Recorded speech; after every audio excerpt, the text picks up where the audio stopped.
Hi everyone, it's FT. I was feeling very nostalgic and went to the library today, and I was so excited.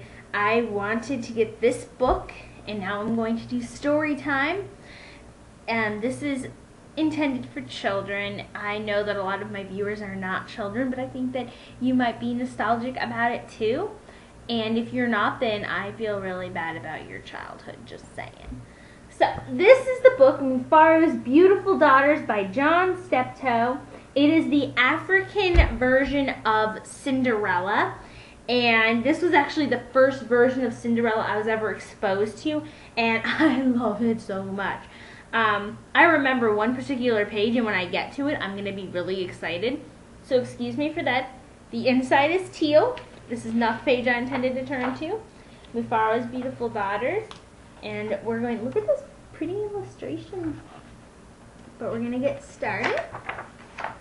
So, a long time ago, in a certain place in Africa, a small village lay across a river and a half a day's journey from a city where a great king lived. A man named MUFARO lived in this village with his two daughters, who were called Manyara and Nyasha.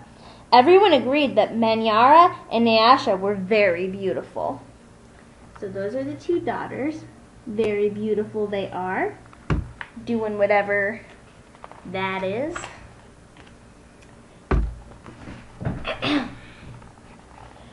This is Manyara, and I believe.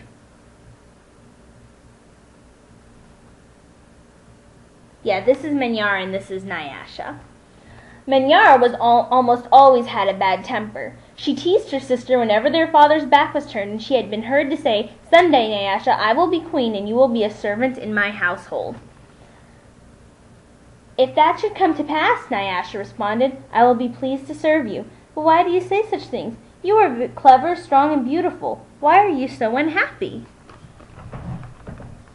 "Because everyone talks about how kind you are, and they praise everything you do," Manyara replied. "I'm certain that father loves you best, but when I am a queen, everyone knows that your silly kindness is only weakness."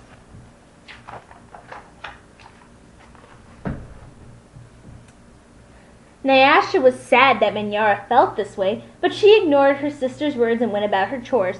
Nyasha kept a small plot of land which she grew millet, sunflowers, yams, and vegetables. She always sang as she worked, and some said it was her singing that made her crops grow more bountiful than anyone else's. There's her singing.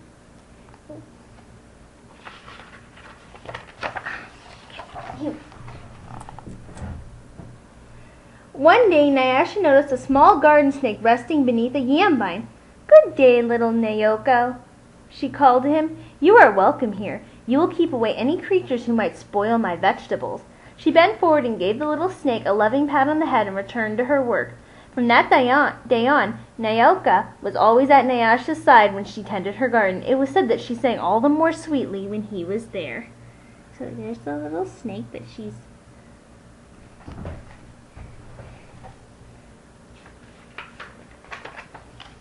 Here you go. MUFARO knew nothing of how Manyara treated Nyasha. Nyasha was too considerate of her father's feelings to complain, and Manyara was always careful to behave herself when MUFARO was around. Early one morning, a messenger from the city arrived, and the great king wanted a wife. "The most worthy and beautiful daughters of the land are invited to appear before the king, and he will choose one to become queen," the messenger proclaimed. MUFARO called Manyara and Nyasha to him. "It would be a great honor to have one of you chosen," he said. "Prepare yourselves to a journey to the city. I will call together all of our friends to make a wedding party. We will leave tomorrow as the sun rises." Well, are they the only two pretty girls in the world? That's funny. Wedding already! They haven't even been chosen yet. But I guess that's how beautiful they were. They were confident about it. "But my father," Manyara said sweetly, "it would be painful for either of us to leave you, even to be the wife to the king. I know Nyasha would grieve to death if she were parted from you. I am strong. Send me to the city and let poor Nyasha be happy here with you." MUFARO beamed with pride. The king asked for the most worthy and most beautiful. No, Minyara, I cannot send you alone. Only a king can choose between two such worthy daughters. Both of you must go.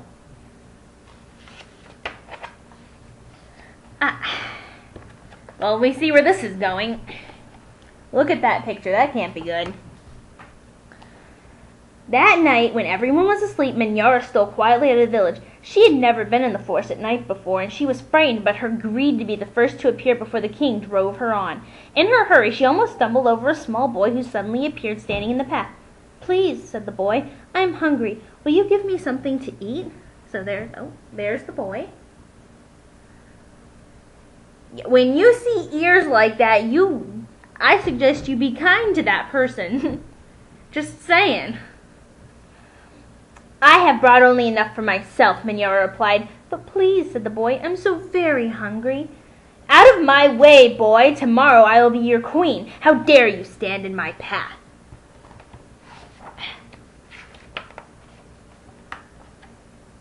Aha! This is the page I'm excited about. This is the part that I remember in my head. Look, there's a nice woman in the trees, and there's an owl, and lots of creatures. Oh, and look at that. There's a headless body right there. That has to be exciting. After traveling for what seemed to be a great distance, Minyara came to a small clearing. There, silhouetted against the moonlight, was an old woman seated on a large stone. The old woman spoke. I will give you some advice, Minyara. Soon after you pass the place where the two paths cross, you will see a grove of trees. They will laugh at you. You must not laugh in return. Later, you will meet a man with his head under his arm. You must be polite to him. So this is the woman giving Minyara some advice.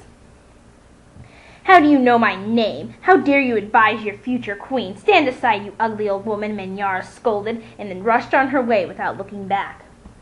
Just as the old woman had foretold, Minyara came to a grove of trees, and they did indeed seem to be laughing at her. I must be calm, Minyara thought. I will not be frightened. She looked up at the trees and laughed out loud. Ha ha ha ha! I laugh at you, trees, she shouted and hurried on. It was not yet dawn when Minyara heard the sound of rushing water. The river must be up ahead, she thought. The great city is just on the other side. But there on the rise she saw a man with his head tucked under his arm. Minyara ran past him without speaking. A queen acknowledges only those who please her, she said to herself. I will be queen. I will be queen, she chanted as she hurried on towards the city. Whoop! Nyasha woke at the first light of dawn as she put on her finest garments. She thought of how her life might be changed forever beyond this day. I'd much prefer to live here, she admitted to herself. I'd hate to leave this village and never see my father or sing to little Nyoka again. Her thoughts were interrupted by loud shouts and a commotion from the wedding party assembled outside. Minyara was missing. Everyone bustled about, searching and calling for her. When they found her footprints on the path that led to the city, they decided to go on as planned. As the wedding party moved through the forest, brightly plumed birds darted about the cool green shadows beneath the trees. Though anxious about her sister, Nyasha was soon filled with excitement about all there was to see. They were deep in the forest when they saw a small boy standing on the side of the path. You must be hungry, she said. She handed him a yam she had brought for her lunch. The boy smiled and disappeared as quietly as he had come. Later, as they were approaching the place where the two paths crossed, the old woman appeared and silently pointed the way to the city. Nyasha thanked her and gave her a small pouch filled with sunflower seeds. The sun was as high in the sky when the party came to the grove of the towering trees. Their uppermost branches seemed to bow down to Nyasha as she passed beneath them. At last, someone announced that they were near their destination. Nyasha ran ahead and topped the rise before others could catch up to her. She stood transfixed at her sight of the city.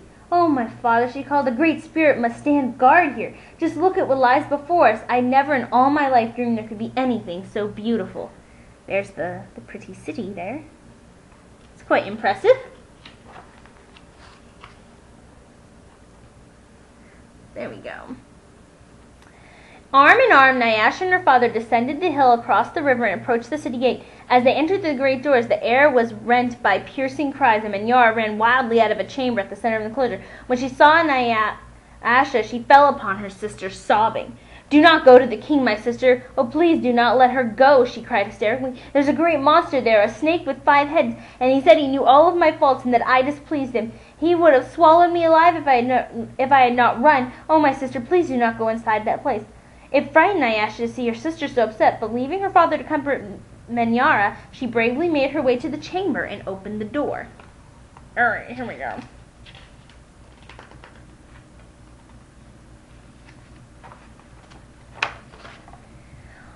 There we go. That doesn't look like a 5-headed beast to me.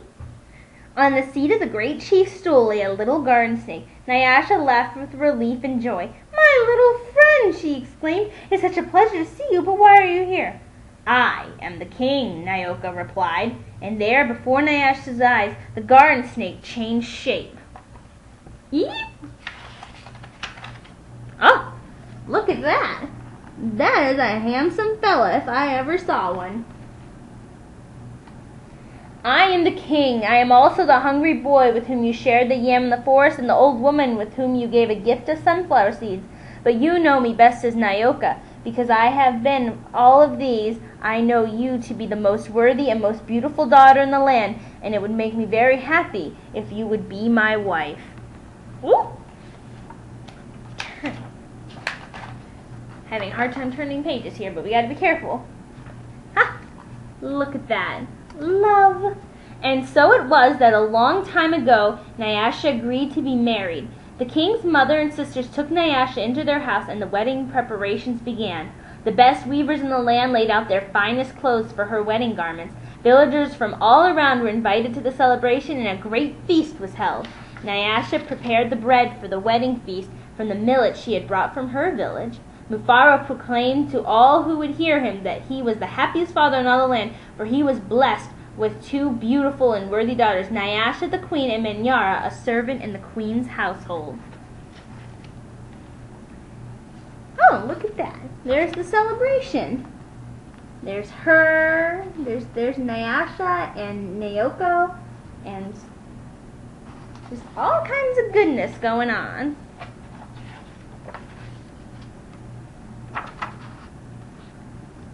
The end. I hope that you enjoyed Mufaro's beautiful daughters as much as I. And I will talk to you all later for another story time. Bye-bye.